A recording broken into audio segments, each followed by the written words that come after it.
Hey comic book fans, welcome back to Comic Book Corner 2.0, and fans, you're back with me, Mike Spider Slayer, getting ready to do that all-important comic book review. So yes, you, the fans, can make a decision on what comic books to buy, and today, guys, we're talking about The Walking Dead issue number 174. This is called A Solitary Life, and this book focuses heavily on Negan because he's been basically outcasted from Alexandria. But I guess it's better than being kept in a prison cell, right? He got to live, and he's on his own, but that's all he has is himself. This book is written by Robert Kirkman. The artwork is done by Charlie Adlard. The artwork continues to be solid by Charlie Adlard. Everyone looks really well done. The opening page with Negan on it, it's just classic looking Negan. Just the things that he says, the dialogue is awesome. And you're just like, wow, that's really cool. So what happens in this particular issue? Well, the thing that happens is that we get to see, we take a break from the main story and we get to see what happens with Negan. And in this particular issue, we wind up seeing Negan really being humanized here. I've never seen him break down so badly in this book. Like, he is just a typical human being, and you never see these raw emotions from him, and that's just more development out of this character. So in the beginning of this issue, we wind up seeing him plant sunflowers. You wind up seeing him deal with a couple of zombies, or walkers, what have you.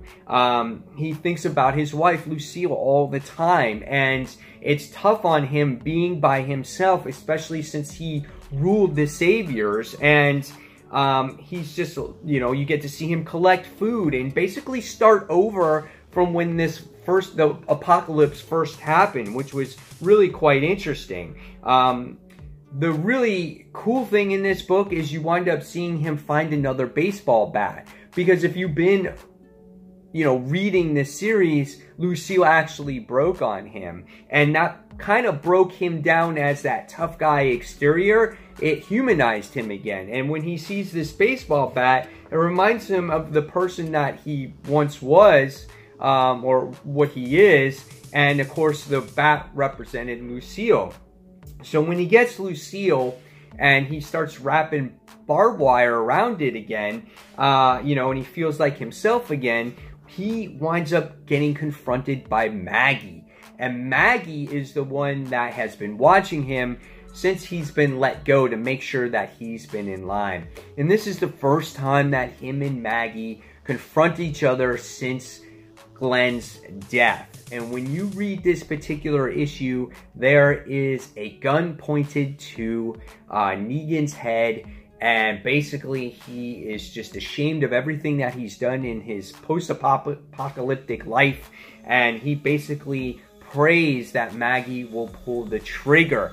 And it's a very emotional scene between the two characters. It's cool to see them come forth 75 issues later and deal with this particular situation. It's been a long time in the making, and it's made again for a very emotional and almost heartbreaking issue in many ways for both Maggie and Negan. And by the time you get to the end of it, you will be, I think there's the character, Negan will be in a completely different direction now, and we'll see how his character continues to evolve. So really good issue in my opinion. I didn't want to spoil too much out of it. Really, it's the dialogue in this book that really makes this book special. So I want you guys to read it for yourselves. Tell me in the comments below what you thought of The Walking Dead issue number 174. Were you a fan? Were you not a fan? Are you done with this series? Is The Walking Dead,